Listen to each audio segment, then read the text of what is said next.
Hi, my name is Ben Atkinson, and welcome to Season 2 of the Functional Health Podcast. I'm trained in both biomedical science and nutrition, and I firmly believe that a holistic and functional approach to health is fundamental to our well-being. I interview some of the leading voices in nutrition and lifestyle medicine, from practitioners to professors and everyone in between.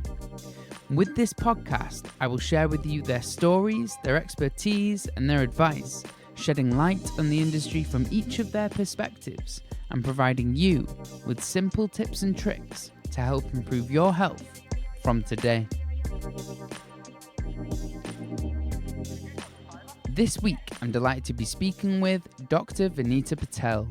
Venita is a medical doctor specialising in paediatrics, but is also trained in nutritional therapy. Very few people have this unique set of skills and experience, and I'm excited to find out more about her approach to improving children's health and eating habits. So, without further ado, Venita, welcome to the show. Thank you very much, Ben.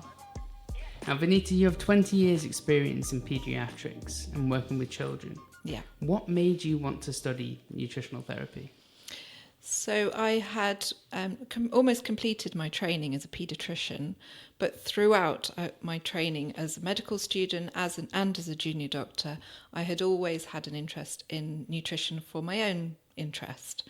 But I had never pursued it, as in I'd never done a BSc or done anything formal in terms of training. So it was always my own reading.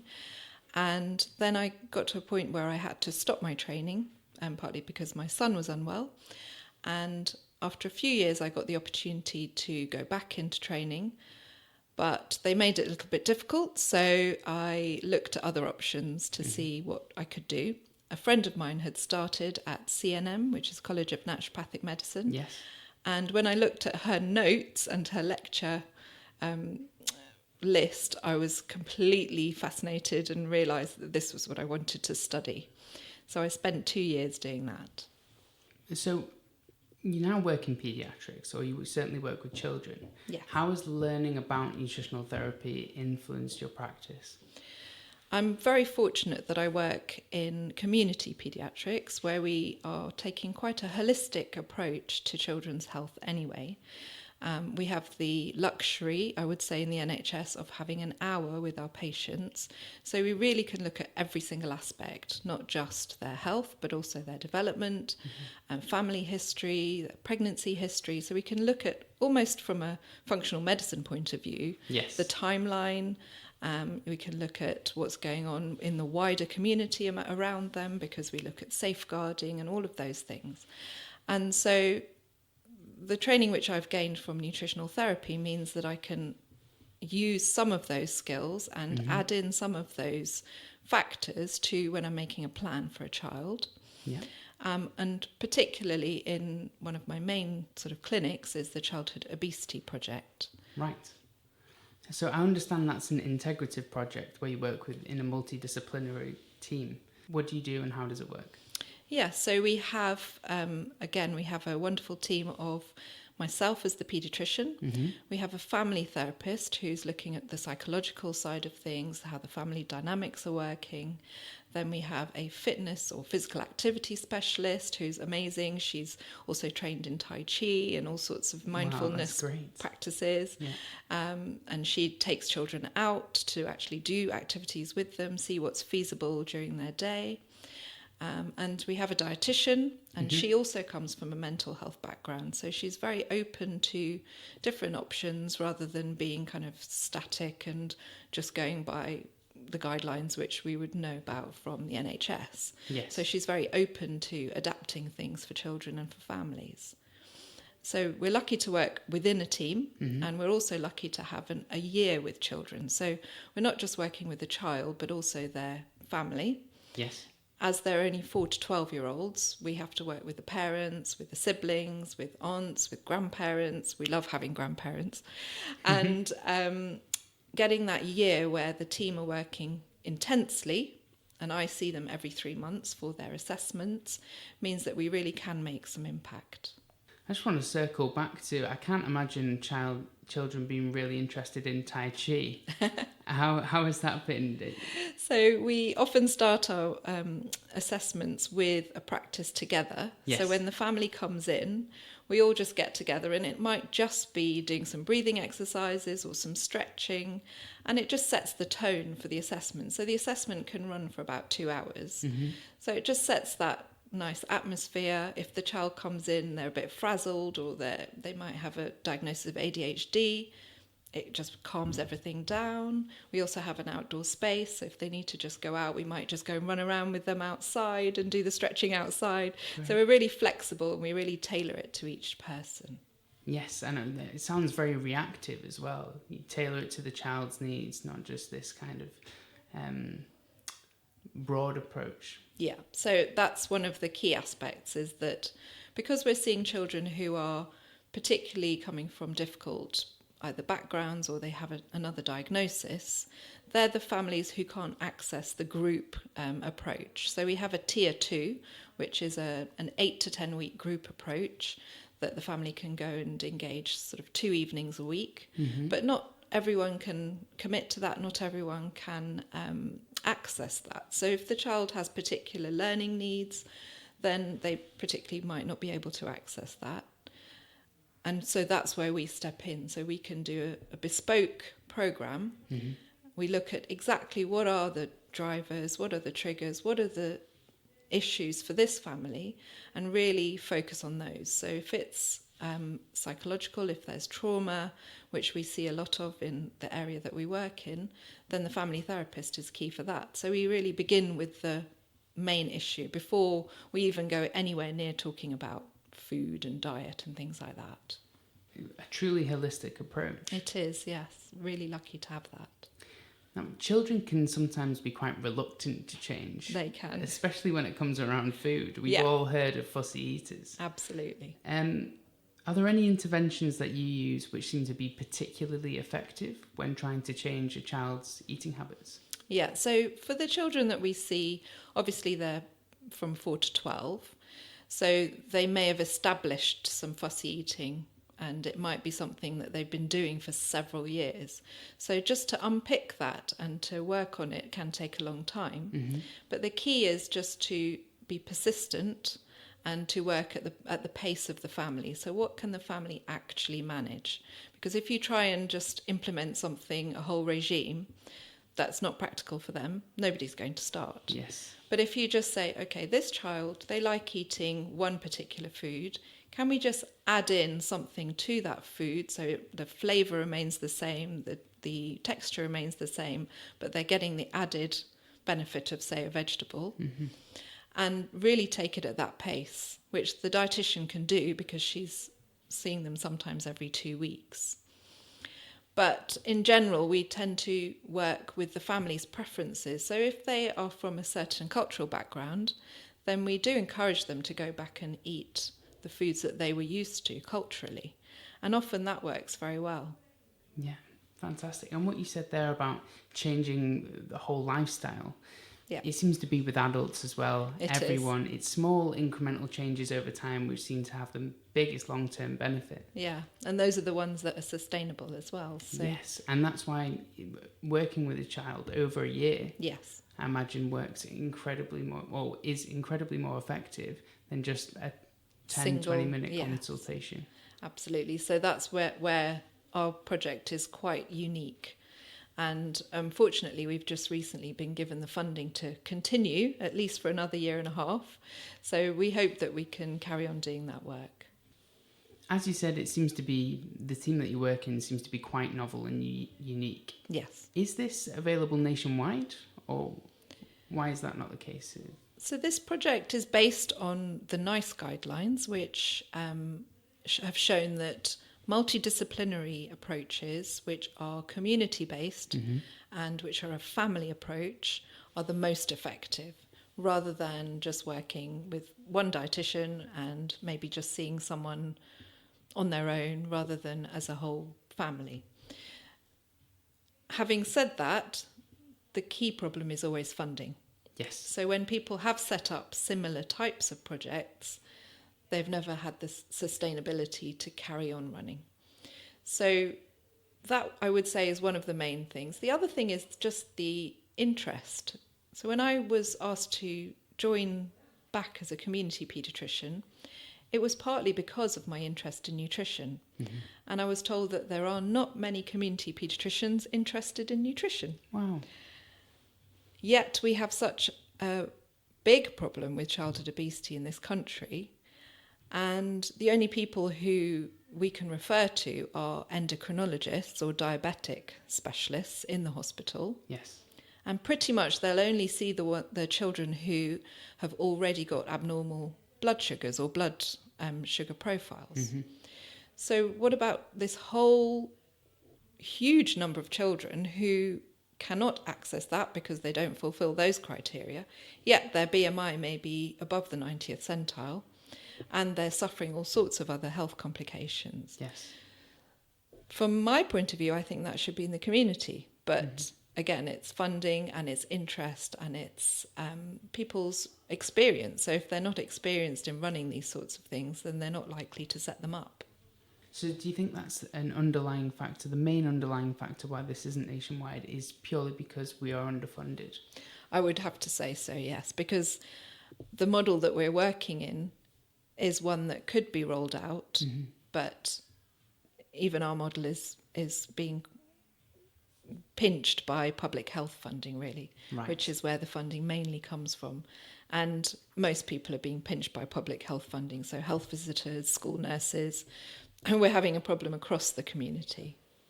But I think you seem to be paving the way, and I wish you all the best and the very great success with the project. Thank you. Now, is it, when you're working with parents, is it that they aren't aware of, or they may be following government guidelines as it pertains to nutrition and it isn't working, or are they not aware of nutritional resources available? I would say that mostly parents don't look at guidelines. They are mostly just doing the best that they can within their time constraints, which is the main problem. The secondary one is financial constraints, particularly in the area that we work. We have such a wide demographic, but we have many more from lower socioeconomic backgrounds. And then the third thing is just a bit of knowledge. So they would rather somebody talk to them or that they were given things in a different format than have to go and look on a website to look up what is a healthy balanced plate. Yes, I completely understand that. You give that personal touch as well. When I feel when you're speaking to someone, you can relate to them and what they're going through rather than just read something. Exactly. When I've been speaking to parents before, it seems like not all children want to eat breakfast in the morning. Yeah. How, and given that the latest healthcare or the healthcare trend seems to be intermittent fasting, where adults are omitting breakfast. Right. What is the importance of breakfast for children and what are the right food choices? So for children, particularly of school age, this will be the time that they fuel before they go to school. And if you're not giving them that fuel in the morning, then their brain glucose will reduce. So they will become tired, hungry, irritable a couple of hours into the school day. Yes. And that generally doesn't coincide with break time. So teachers are going to have a problem, particularly children who may not be having a good balanced diet the rest of the day.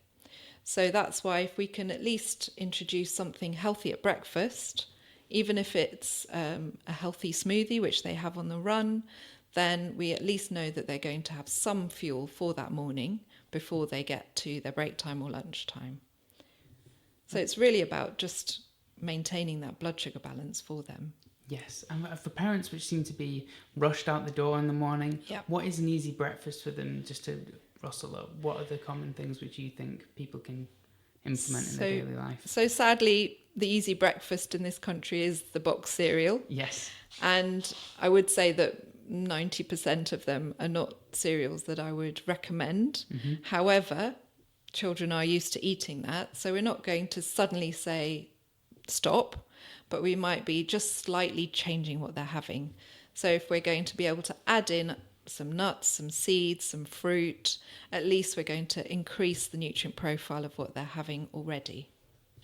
Yes, and it's like kind of those whole foods which seem to be highly beneficial. Yeah. Increase the amount of whole foods. That's right. And lower the amount of processed At least getting foods. maybe their one portion of fruit in the morning. Yes.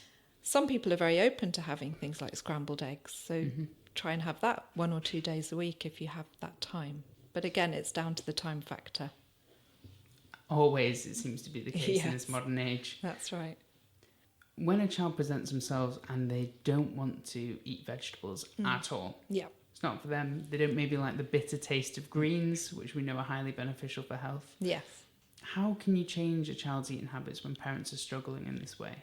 So this is probably the most common issue that we face as parents, as nutrition specialists, as doctors, is how to get the child to eat things that they don't like. And usually number one is the green vegetable. So we're trying to move them from that beige diet to having some nutrients in the form of vegetables. And the only way to do it is very gradually. But having repeat exposures is the key for children. So I use this 3 P's kind of mnemonic to say, let children play with vegetables. So have them exposed to them anyway. So they're playing with them and smelling them. That would be from a younger age. Get them involved in preparation. So if they're not of the age that they can start cooking, at least they can wash vegetables, maybe cut some of the softer ones. And then as they get older, introduce some knife skills so they can cut. Yes. And then the third one is having them on the plate. So just introduce them onto their plate, keep introducing it, and the more often and the more repeat exposures they have, the more likely they are to start tasting it and eventually, we hope, start liking it. I imagine that's obviously much easier to say than it is in practice. However, it's a necessary battle, I think, to get through it. Definitely. And when you do explain these things to parents, the actual importance of vegetables, the why, then they are more motivated. So it's not just a blanket, oh yes, the whole country needs to eat more vegetables. This is specific to you and this is specific to your family and your child. And it will help the whole family's health if everybody's having that extra portion. And do you see that? Do you see, when you're treating a child specifically, do you see the whole family becoming healthier? We do, definitely. So that's one of the key aspects, again, of the project with the Healthy Weight children. But also, in general, once you guide parents to introducing a slightly different balance of what they're eating, so they're moving towards that half plate of rainbow-coloured vegetables. Yes. Then the whole family benefits, because mum is going to want to cook that for the rest of the family. She's not going to want to just do it for her child. And often it's the dads who actually enjoy that because they feel better, they lose the weight. It's usually the dads who lose the weight first, much to the mum's consternation. And so the whole family are benefiting, definitely. Brilliant. And I understand many of the families that you work with are from lower income backgrounds. Yeah. When financial concerns are an issue or on the forefront of their minds, yes, what kind of foods do you advocate which are healthy or that you perceive as healthy and will benefit them as? So again, we're fortunate that being an outreach project, the dietitian can take the families to shops or to markets or to whatever's local for them and just take them and say, what do you normally look for? What do you normally buy? And just show them what options are available and how they can use them. So if they have, say in Brixton, we mentioned there's a market. If they have access to going to a market where they can pick up some cheap vegetables. Yes, they may be the ones which are too ripe or need to be used straight away. But how can we use that in maybe a batch cook, which we can partly freeze? And also just helping families understand that it's not necessarily more expensive to cook whole foods. So those aspects, being able to actually reach out to families, really helps those. Yeah, absolutely. And I suppose just navigating the variety of ingredients on nutrition labels as well can't hurt. Definitely. One of the things that they always do is look at labels and just saying, well, you need to think about things which are off-label. So rather than just worrying about what's in your cereal, why don't we think about just having a vegetable breakfast, having leftovers? Because often families, say, from different backgrounds would be having that. They wouldn't be having a cereal culturally. Yes, absolutely. Now, are there any other lifestyle factors other than nutrition which seem to be effective when working with these families? So obviously the physical activity is another key. Yes. Unfortunately, nowadays in schools, the amount of PE which is done and the intensity of exercise which is done has reduced so much that we can't rely on that. So previously, we would have said that children going to school, they are naturally much more active, Yes. obviously moving around the classroom, moving around the playground. But when you're in London, your playground space is a lot less. Obviously, there's that factor. Mm-hmm. People travelling to and from school, they might be choosing to take the bus. So we have a lot of things that we're working uphill against. We are trying to get schools signed up to initiatives like the Daily Mile, which Yes. are brilliant because it just means that the whole school, teachers included, have to do that intense activity, not having to change into their PE clothes. So it doesn't take as much time as doing a lesson. And you're using whatever space is available, so whether it's partly indoor, partly outdoor. So we're actually working with schools to encourage that. But when we're working with the families, we need to see what's practical for them. So if it's just adding some activity into their commute, Yes. which is the easiest one, so on the school run, let's avoid bus for certain parts or for the whole part, then that would be the easiest way because you're then not encroaching on other family time. And would that be just getting off the bus maybe a few stops earlier? Yes, or even just avoiding the bus in the summer. Mm-hmm. So again, it's people use the weather as an excuse. So our physical activity specialist is very good at getting people out, getting them into their all-weather clothing so that they're not put off by the weather. Yes, and then just showing them what the options are. So we can take this road, which has more of a hill. That's going to give you that added bit of intensity. And again, it doesn't take many more minutes than the other road. So that's how we can work with the families in terms of physical activity. Yes. And I've read recently that schools in the US, some of them practice mindfulness and meditation as part of their daily routine. Is that something which you advocate as well, or do you see schools doing that now? We're beginning to see a real surge in interest from teachers and from schools in that area. So my personal experience is that I went to a school where they practiced meditation.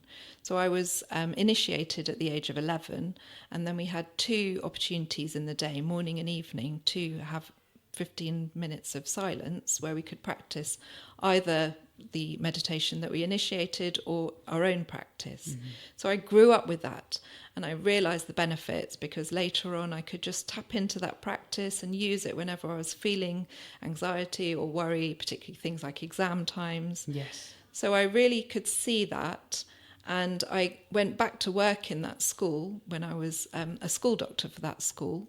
And again, I saw that they continued that practice and how beneficial it was. Although a certain age of teenager kind of tries to rebel against it, but they do at least have that understanding that it's available to them. Often they come back to it when it's GCSE or A-level times, and they say, oh, I'm so glad that I was able to do that I knew how to do that. So I've seen that in practice for many, many years. Mm-hmm. But now we're seeing this surge in interest, and schools are all getting teachers trained in mindfulness. And I think that introducing it at primary age is when it's most beneficial, because then it's just part of their life. They don't think of it as something strange or unusual. And you don't have to do it. You can just do it in a kind of very relaxed way. You can just put some music on and say, this is our quiet time. You don't have to call it anything special. Yes. And I think the teachers who have taken it on board have really seen benefits in the children. And in our group, we've obviously got Taichi. We also have people who meditate regularly. So again, we sometimes just do a little 2 minutes quiet just to bring everything down, just to calm everything down. Yeah, that sounds fantastic. And I can definitely speak from personal experience when I practice mindfulness. I can certainly seem to have a degree of, or better stress resilience, should I say, from my daily life. And especially when I was studying at university, that certainly helped. Right, yeah. I think we know that stress is the number one problem now in this country, and anything that we can do to equip people to manage it, you know, the earlier that we get those messages in, the better.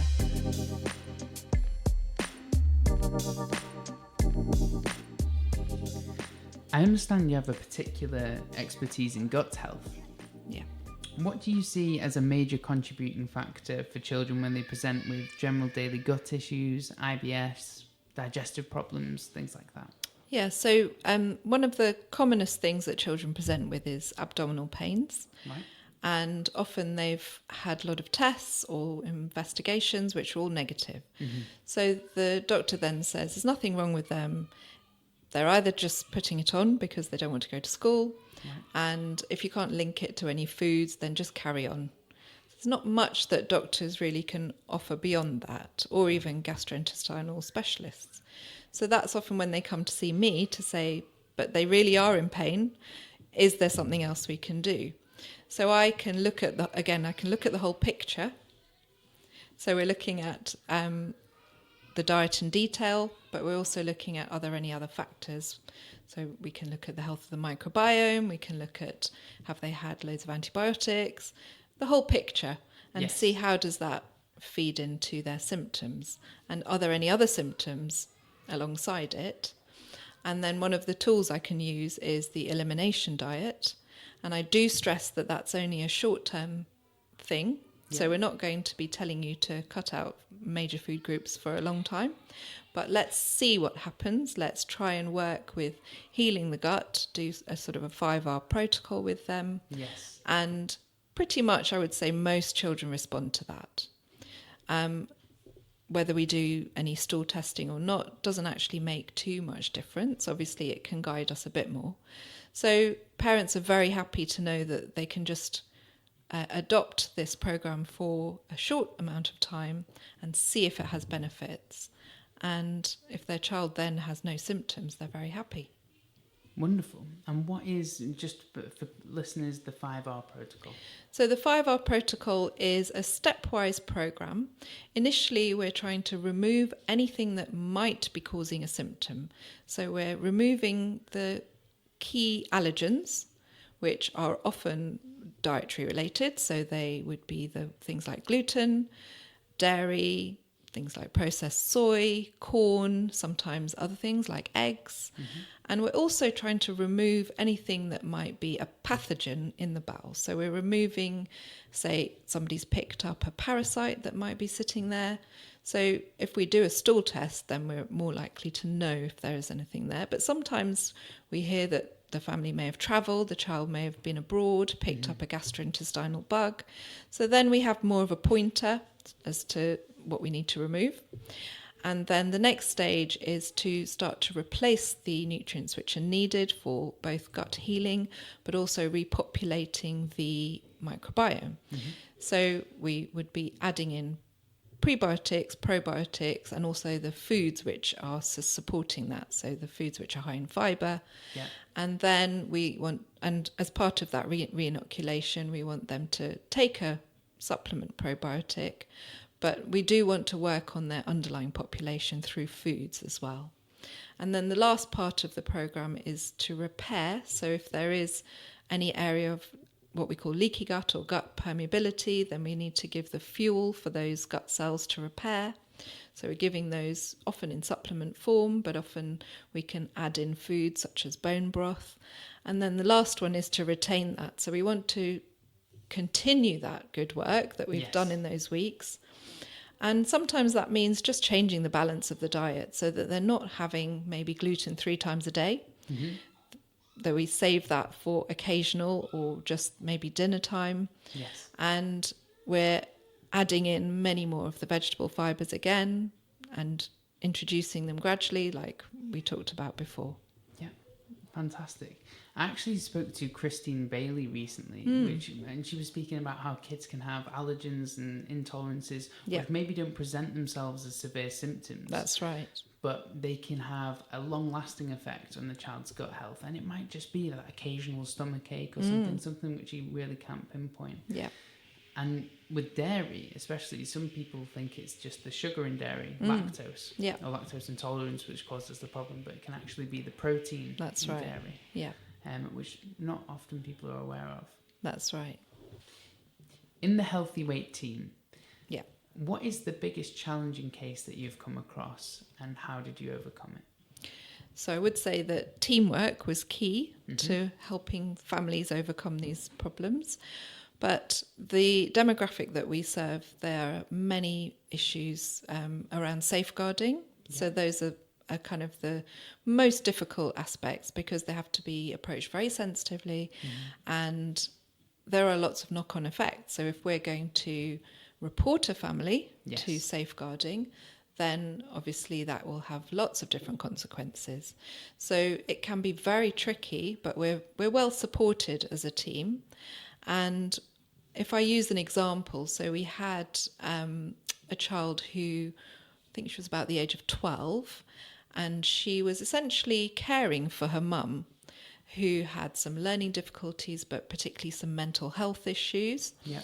And it was a very difficult case in the beginning, because there were no changes that were possible for this family because of all the other issues going on. The financial issues, the state of the home, the fact that the child was sometimes staying home because she didn't want to leave her mum on her own. She was not going to school, many, many different factors. And it was in this case that we felt that we really needed the support of social care. Yes. So we did make the referral, and eventually the child was taken into care. So she was a looked after child. So she went to a foster family. Now, this could have gone one of two ways, but actually the outcome was very positive for this child. So she was taken out of the situation where she was needing to be a carer, and she could, for the first time, focus on herself. And with the support of the foster family, obviously guiding her as to what is the healthy diet and doing a bit more physical activity, this girl was transformed by the end of the year. And it was so wonderful to see. And we maintained her contact with her mum, so we always included her mum. We didn't kind of just see her on her own. So the foster family and the mum and the child all benefited from this. So that was what I would say one of the hardest cases, but actually had the best outcome. That's a truly wonderful story. Thank you so much really for sharing that with us. Now, just to jump ahead onto another topic, and we're very smoothly going to transition into the topic of traditional Indian medicine. Of course. So I know you've expressed an interest in traditional Indian medicine known as Ayurveda. That's right. And this has been practiced from thousands of years. What can we learn from these ancient healing modalities? So my interest in Ayurveda really is because from childhood, if we had any minor ailment, the first port of call was always the spice drawer. So if we had something simple, often it was turmeric, which is our favourite in our family. Yes. But I really began to see how that science and that culture and that knowledge was dissipating. So my grandmother had all this knowledge. My mum's oldest sister had all this knowledge. But when it came to my mum, who was much younger, she had less of that knowledge. And as I got older and understood more about medicine, I still maintained that background understanding of how to use our cultural foods and spices for health. And that was something I always thought I would explore further later on in life. I didn't really know when.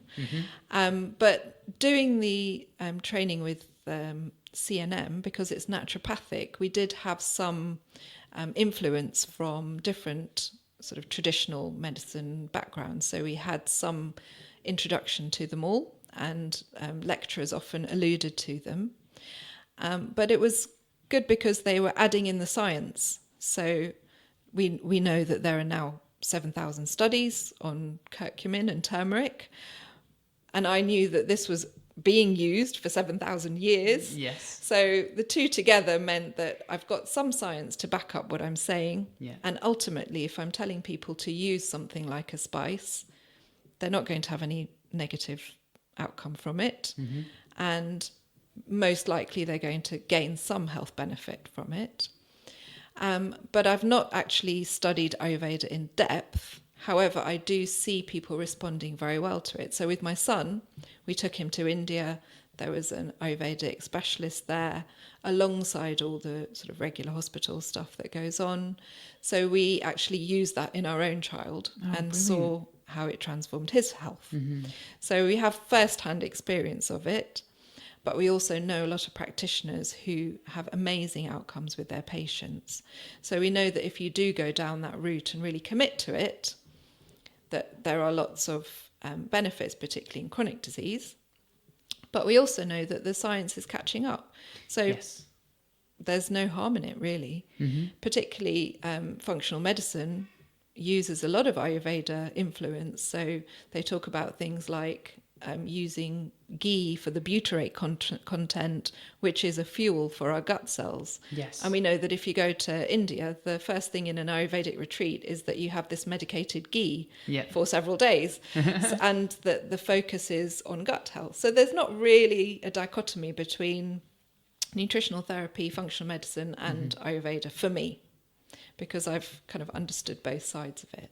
Yes, there seems to be more crossover than people think. And Definitely. what I find so incredibly fascinating is that these herbs and spices that have been used for thousands of years for certain ailments, the science is only starting to come out now. That's right. About the proof, really. I know, yeah. That these herbs and spices actually work. And the people who are saying, well, where's the evidence-based RCT? Yes. Those are the people that I respond to saying, well, what's the negative effect of having some of these things? Pretty much none.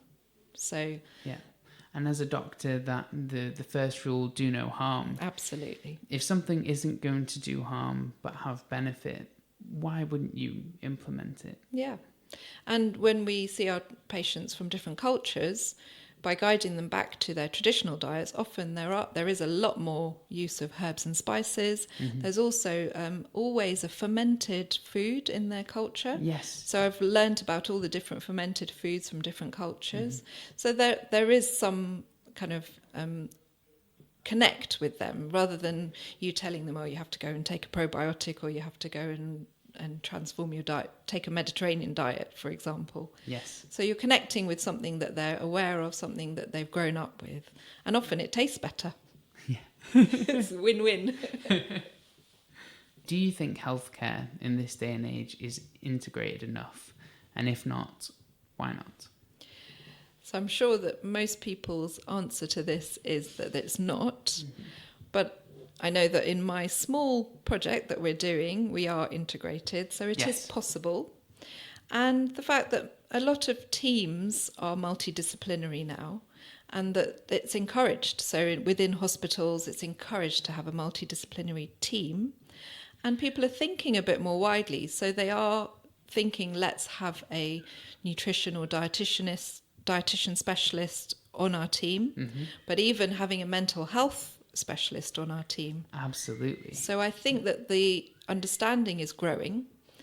The willingness to do it is there, but again, it's always down to funding. So if we can show models that work, then hopefully people will be more likely to take it on board, because actually hiring in a therapist, is far more financially viable than hiring in another couple of consultants. Yes. Yet the effects may be much wider. So you might be able to help discharge maybe 100 patients who have IBS if they've seen a psychologist or a psychiatrist, rather than just being under the consultant gastroenterologist. So I think that as people show these benefits through audits and research, then hopefully we'll be moving more towards that. I've heard James Maskell speak about this before, and he was suggesting, I believe, although don't quote me on this, is that the initial cost in these kinds of integrative approaches might be more, but the overall cost in the long term will be significantly less because you've changed people's lifestyles. That's right. And not just treating a symptom. So we just need more evidence for the NHS to do it now, and then it will come in. How do you see medicine evolving as new research is coming out in the lifestyle and functional medicine area? So the interest is there, the research is coming, and I think that the junior level of medical students and junior doctors are definitely keen to take it up. So they're looking to train themselves in it, they're asking for more lectures in nutrition and lifestyle medicine. And in fact, I've been part of, in King's College, they have a King's Undergraduate Medical Education in the Community project, CUMEC for short, and it actually exposes students to going out in the community at quite a junior stage. Yes. But alongside that, they're getting training in all sorts of lectures. So they're having motivational interviewing, behaviour change. I've given the nutrition side of it, and I talked about obesity. Friends of mine, like Zoe Williams, did the physical activity. Yes, so we had a great sort of wide, range of lectures for them, and then they went out in the community and were able to put things into practice. So there are these initiatives, and there are people like NutriTank who are getting medical students really on board with learning about nutrition but also lifestyle. So I think at this level, at the medical student and junior doctor level, the interest is definitely there. Yes. And I'm hoping that that will translate to when they become more senior, hoping that they do stay in the NHS to do this, and also the public health side of things. So obviously, if the interest is there, people will want to do it, but they need funding to do community projects to actually implement these things. So if some of them do go into public health, that will also help us.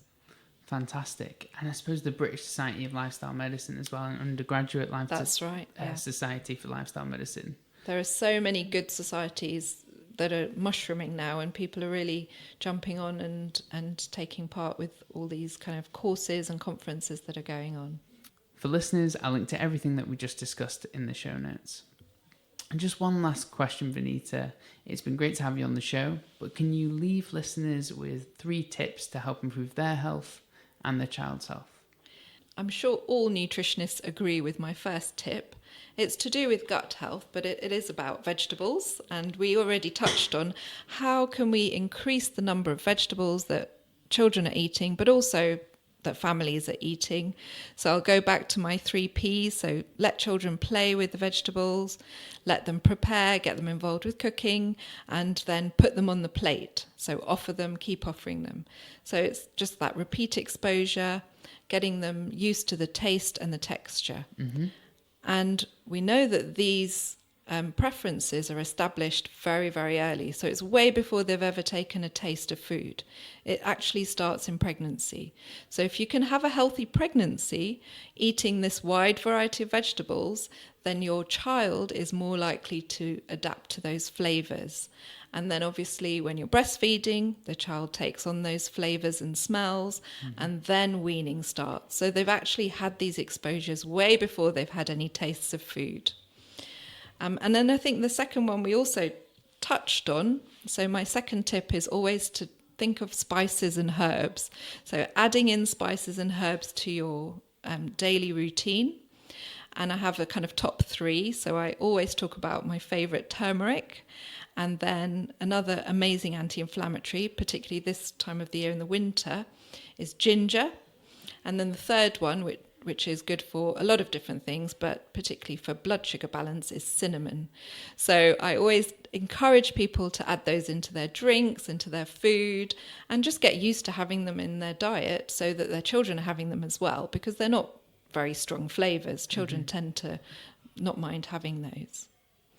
And then I think for my third tip is just about water. So I still see so many people who are dehydrated, and it's the key to their headaches, it's the key to their tummy aches, their constipation. And if we can get children drinking water regularly and getting that habit from an early age, then they're much more likely to do it later in life. They're going to be able to concentrate in their exams. So it has lots of benefits. But the one tip which I say is to just start with your morning drink. So have that big mug or glass of water first thing in the morning. You can warm it up, you can add lemon, you can do whatever you want, but just have it. Yes. And if you establish that habit from an early age, then they're much more likely to carry that on. So I think those are probably my top 3 tips. Yeah. Those are wonderful tips. I'll certainly takeaways from me there. I'm going to start incorporating turmeric, cinnamon and ginger more in my diet. I think golden milk, speaking about Ayurvedic before, is a key one. And I'll put a recipe for listeners in the show notes of what golden milk is. Fantastic. Venita, it's been a real pleasure to have you on the show. And I really, really hope that we can do this again soon. Thank you so much, Ben.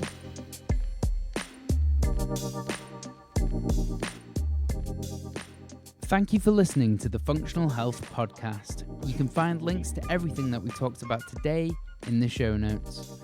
If you have a second, please consider leaving a 5-star rating on iTunes. It really does make a huge difference and helps get this valuable information out and reach more people. Don't forget to subscribe so you can stay up to date and know whenever I release a new episode. You can connect with us on Instagram, Facebook, or our website, and all questions are welcome. As always, thanks to Joss Aurelia for the editing and Alan Harper for his support.